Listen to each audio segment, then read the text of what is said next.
two gentlemen who are a part of that long, arduous process. With us is Mr. Atul Karwal, who is the chief of the NDRF, and also with us is a member of the National Disaster Management Authority, General Syed Ata Hasnain. Thank you very much, both gentlemen, for speaking to us. And first of all, a big congratulations and thank you from the entire country. I want to start by asking you, sir, Mr. Karwal, sir, ordinarily, when you were monitoring the operations, what would a day on the field while supervising look like for you? Were you actually keeping a regular update, hourly updates? Did you have screens that you were monitoring the entire process on? Explain that to us, because for us, we were mostly watching it on TV. You know, we were seeing the briefing being given by the government. How did you go through the last few days? We had several channels of communication in place. One was a personal visit. 3 days I was there with my IG to actually see what was happening and how my rescues were prepared for any and every eventuality. The second was a WhatsApp group created of all the functionaries in the government, including the defense forces, who were coordinating in this effort so that whatever comes on that gets looked after by the concerned officer immediately. Third was a regular call with the commanding officer in place, in location, every 2-3 hours. Then the phone was always kept ready for any immediate update through the night as well, because these things were going on 21. Would like to be updated even if it happens in the middle of the night, especially if some other disaster strikes, as was to find out what you were finding out so that we remain updated. So all these channels were used. Also, the officers at location, Anurag Jain, who is the Secretary North, Mahmood Ahmed, the head of NHIDCL, we were in touch with them as well, so that anything they need at any level from our offices, from our location, our presence, we would get it done immediately. General Hasnain, I would request you to clear a few things, because there are many cynics/critics who are saying that for the first 5 days, nothing happened. Nobody moved and everyone kicked into action much too late, way after Diwali. Can you please tell our viewers when was the first initiation of action done for rescue and relief? Well, I can recall thereafter the first point of contact was the Principal Secretary to the Prime Minister himself, who took a call on this. The inputs were still coming in, and it was his decision, very correct decision at that time, to make an access to one of the most respected infrastructure organizations in India, that is the Ministry of Railways. And the Railway Board is known for construction of bridges, for tunneling and things like that. So the first access was made to them, and they were given this task to go ahead and look at this disaster. But very soon, within the next 24, 36 hours, it became evident that this is not an ordinary disaster, and that this is not within the capability of a single organization. I think that's the time when the realization came this would have to be an all-of-government approach. The concept will have to be multiple agencies working simultaneously. That's the time, I think, when the DG NDRF and I also spoke to each other, and we established that WhatsApp group. I still remember that was a great decision to establish that WhatsApp group, and all the agencies started coming into it. It was all coordinated by Atul Karwal Saab himself. So this is a misnomer that in the initial part there was nothing happening. What was happening was there were agencies coming on board, carrying out reconnaissance, seeing their capability and harnessing their resources. Now, in a disaster of this kind, it's not a question of arriving on the spot and getting down to work immediately. This is what a lot of people are thinking. When there's a 65-meter fall of a tunnel, collapse of a tunnel, you just don't land up there with a drilling machine and start drilling holes through it. This is what has to be understood. So capability was being checked. The tasking was being done. In the army, we call it troops to tasks. The correct troops for the correct task was being placed. The NDRF was already there. The NDRF would have the call subsequent to the construction of some kind of an access inside. They had started rehearsing. Compliments to them. They started rehearsing from day one. They were looking for all kinds of methods by which the final rollout would take place, etc. And they were there to give a lot of advice to people who were reaching there. So I think in that short period, about 48 hours or so, this kind of a reconnaissance was continuing. And there was the thing was perhaps the information buildup had not really taken place. Subsequently, when more and more agencies joined in, ONGC came into it, the Satluj Jal Vidyut Nigam Limited came into it, the BRO came into it, many agencies joined up. We realized we had to go for resources well away from Uttarakhand. And that's when the call was taken to bring it from Odisha, from Gujarat, from Indore. The Indian Air Force came on board. All this was being coordinated by the PMO. And when the movement of resources started by rail, by road, the coordination effort was all done by the MHA, the Ministry of Home Affairs, the Disaster Management Division. I know that there were officers awake at night at 3 o'clock talking to deputy commissioners and superintendents of police to tell them to give a green corridor to all the resources which were moving in this direction. That is around the time when the call was taken that it's important to also message the population, the public. The public must be transparently told what exactly is happening, otherwise panic starts setting in unnecessarily. What is very important in this kind of a rescue is we were clear that we had one resource in the beginning, a 4-inch pipeline which was inside, and we were managing to sustain them through crude methods of ingress, communication, little bits of logistics. But the moment the 6-inch pipeline was constructed, I think around the 18th or 19th of November, then things opened up. Our sustenance improved, communications improved, even to the extent of psychosocial counseling was carrying on, and we knew that these workers were now prepared for the long haul. So I think this was a build-up which was taking place over a period of time, based upon troops to task, the right agency for the right task, and at the end of it, it all gelled together. Mr. Karwal, what would you say to criticism that, one, initially the right tunneling experts were not engaged, and two, some people have reservations about the use of auger machine. I was reading online some people who themselves are part of some tunneling organizations or some tunneling experts saying an auger machine is absolutely useless in this kind of terrain. They should have gotten the rat miners right at the beginning. Why were so many days wasted? What do you have to say to that? I think the auger machine, great job. If you look at the total debris width, it was about 60 meters, and auger took us through 47 meters of that. And in between were heavy pieces of metal, which had the rat miners been there, they would have had to be much slower. The normal speed is about a foot an hour. But that was accomplished by them towards the fag end of the work because the rubble was loose and didn't have much of metal left. Initially, huge pieces of metal, they disturbed the auger machine, but I think auger did a large part of the work. But when it got stuck and we didn't have much of a recourse and we were close enough is when the rat hole miners did a great job. So I don't think auger was a failure. It didn't give us a breakthrough, but it did a large part of the work. Second thing that you mentioned was not getting the right tunneling experts. I think the huge learning here was that we mobilized each and every resource from not just across the country, but across the world. The tunneling experts were in touch with us virtually, and they eventually landed up physically as well. So the openness of the leadership at location to learn not just from the foreign experts, but even the rat hole miners shows the open mindset to accomplish it anyhow from anywhere.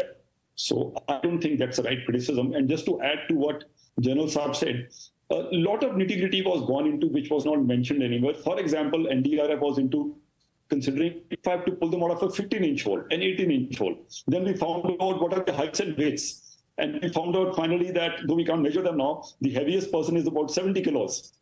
So that kind of minuscule planning was done. What can hamper my rescue at the last minute? Am I prepared for it? Can I anticipate it? Sir, could the rat hole miners have been brought in sooner, say on day 6 or 7 itself? Yes, it is possible in hindsight. But during that day when the auger actually went completely broke because it got stuck inside, it was a huge piece of metal which had wound around the drill and the whole pipe was smashed in the front. I wonder if the rat hole miners could have gone through such an obstacle.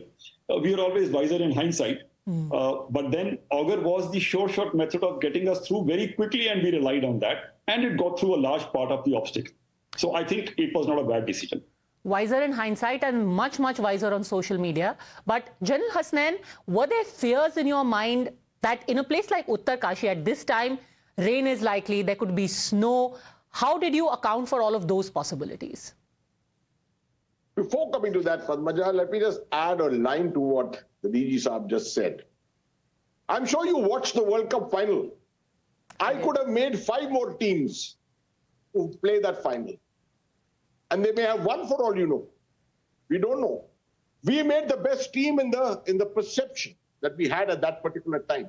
And that kept changing from time to time, as it always happens in operation. Remember one thing, when you go to war, the first casualty is always the plan. The moment you enter into battle, the plan is gone in holy smoke. You start making new plans, reviewing, right? You make sure of flexibility. Now, that is something which was the hallmark of this operation. Flexibility was there. The moment auger was the best option. There's no doubt about it. It was good machinery, good solid machinery. And to achieve that kind of a thing, as the DG Saab just said, you couldn't have expected the rat hole miners to go in at that particular speed. 47 meters was covered in fairly good time. And then the rat hole miners, as very correctly said, didn't find that kind of a obstacle-ridden kind of a segment of the entire debris. So that is an important aspect where I thought I must double in on this. As to the conditions, weather conditions, etc. Well, there's no doubt that we were getting inputs from the IMD. A yellow alert was there already, and light rain would have come in. I'm not expecting any snow at this particular time. This is a 6,200 feet high, this area. Yes, cold temperatures, no doubt. One thing we were quite certain is the survivability of the 41 inside. Hardy, strong, hardy men, a group which had worked together. Group dynamics were very, very strong. In these kind of situations, if the group doesn't know each other, they may fritter away. Here was a group which was very strong. A natural leadership was born within. You heard of Gabbar Singh Rawat, I think Gabbar Singh Negi, his name. Gabbar Singh Negi, yes. Gabbar Singh Negi, a Garhwali boy, just from my regiment. I mean, I'm a Garhwali myself from the Garhwal Rifles. I can tell you, in every such situation, out of 10 men, I can pick up a man who becomes a leader. He became the leader, and he led the flock and said, I'll be the last man out. Don't worry, everyone will go before me. Right? Now, these are the kind of things. And then when the logistics line went in, we knew for sure we had redundancy. 4-inch, 6-inch, something was coming in from the top. There were different directions being attempted. The quickest was the auger from the rat hole miners. If this had all failed, we had already reached 46 meters through the vertical drilling which was taking place. It was halted at a particular time. We would have continued. The NDRF had a challenge on its hands, no doubt, that while hauling up each of these miners from inside, 86 meters of haulage, vertical haulage, would have had to be gone through. The NDRF has done some amazing jobs of picking up people from bore wells all over the country. But picking up 41 people out of a bore well of that size would have been a man-sized challenge, actually.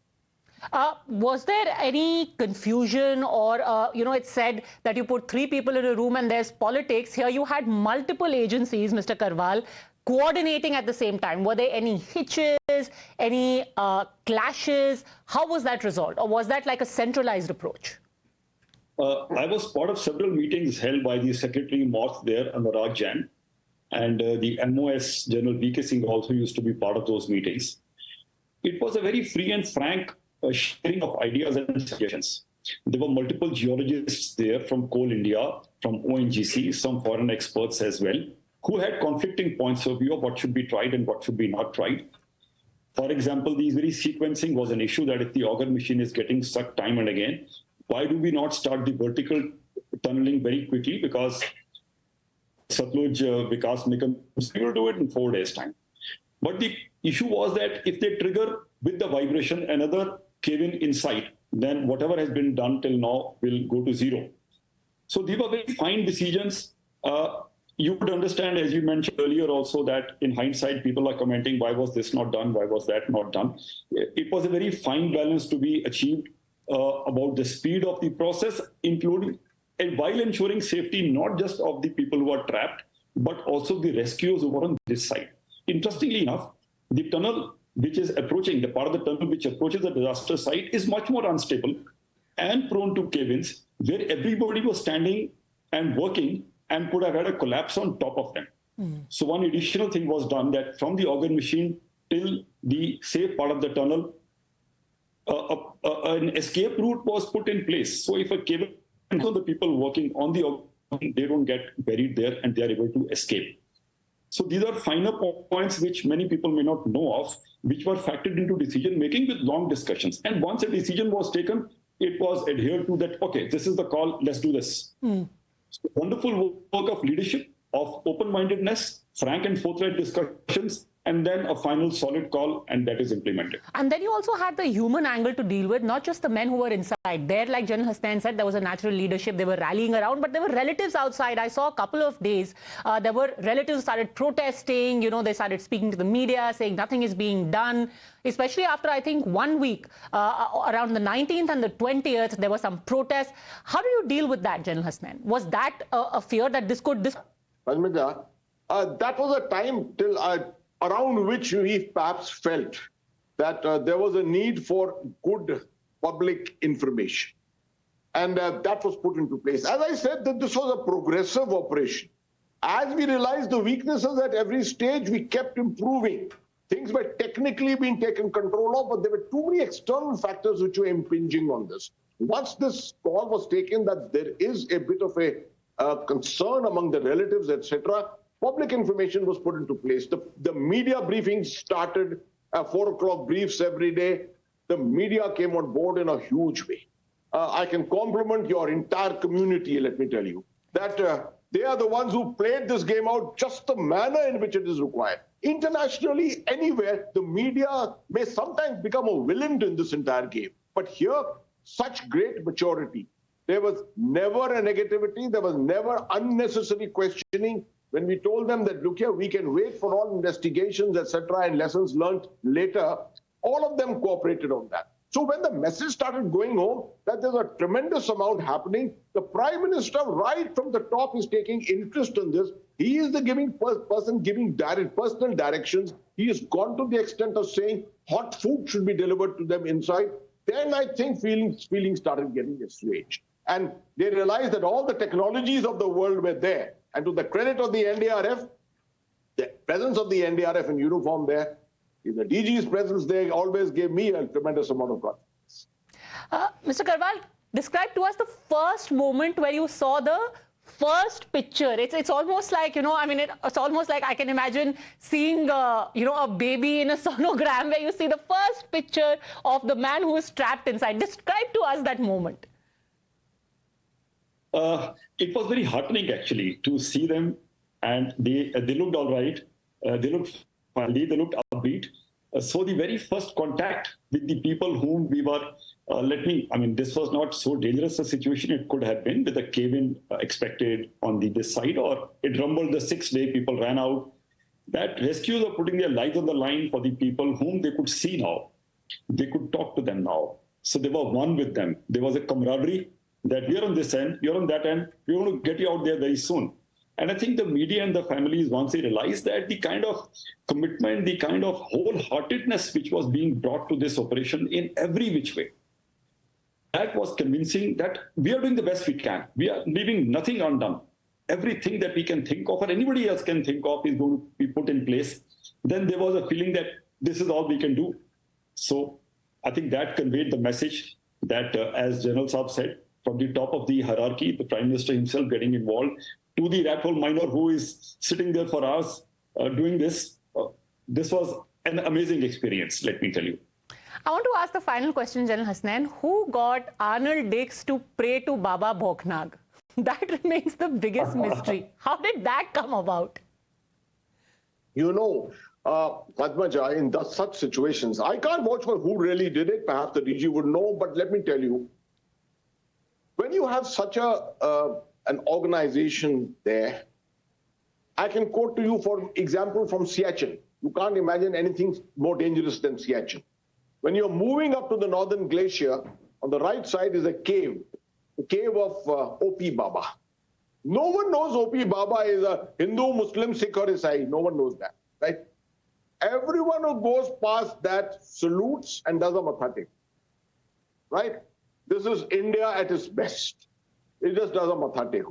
This is exactly what was present there. Faith, the pride in faith and the confidence in faith.